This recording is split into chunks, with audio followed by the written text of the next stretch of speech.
Hello, I'm Richard Turner. I'm the executive chef of Hawksmoor. I'm going to show you how to cook the perfect steak. This is one of our T-bones from a Longhorn from Yorkshire. You're looking for intramuscular fat in the meat, which bastes it as it cooks. You want a good thick piece of steak so that it can cook quickly but retain the rareness and center of the steak.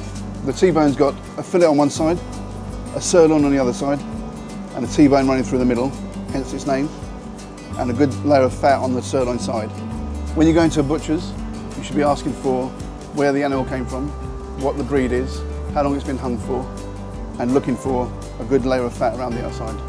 It's important to bring the steak up to room temperature because the centre of the steak will be too cold if it comes straight from the fridge, and you'll get too dark a char on the outside to get the inside cooked. So you season heavily, both sides, all over. Turn the steak, season the other side. Don't be shy with the salt. You season the steak to draw out the flavour of the steak and to form a crust on the outside of it when it's cooking. You finish seasoning, you place it on the grill at an angle, leave it there for a good minute or so to get a nice colour. I'm searing off the steak over charcoal. I'm trying to get a crust on both sides. I put it on one way first of all for 2 to 3 minutes, then turn it the other way to stop it burning.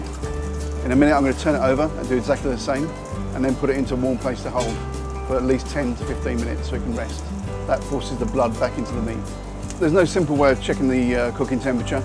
It takes a lot of practice, years of practice in fact, but you keep going, you get good at it. There is information in the book that tells you how to do it, but it's not an exact science. Every piece of meat is different. You just have to practice and practice. Just checking to make sure it's not going too dark.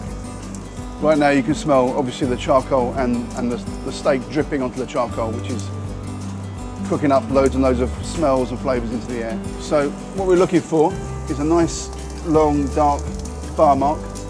That's called the Maillard process. It's the caramelisation of the sugar with the salt which forms the crust on the steak.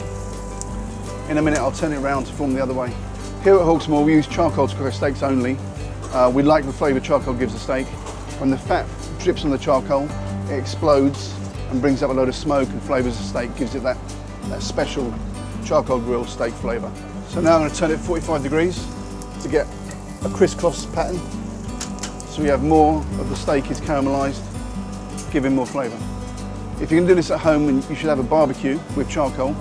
If you don't have a barbecue, then you can use a very hot pan and you should get a similar effect. Now I'm going to turn it over.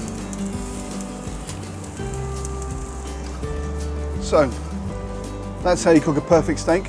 I would serve that with cream spinach, macaroni and cheese, and triple cooked chips, all of which you can find recipes for in the book Hawksmoor at Home. That's how we do it at this restaurant.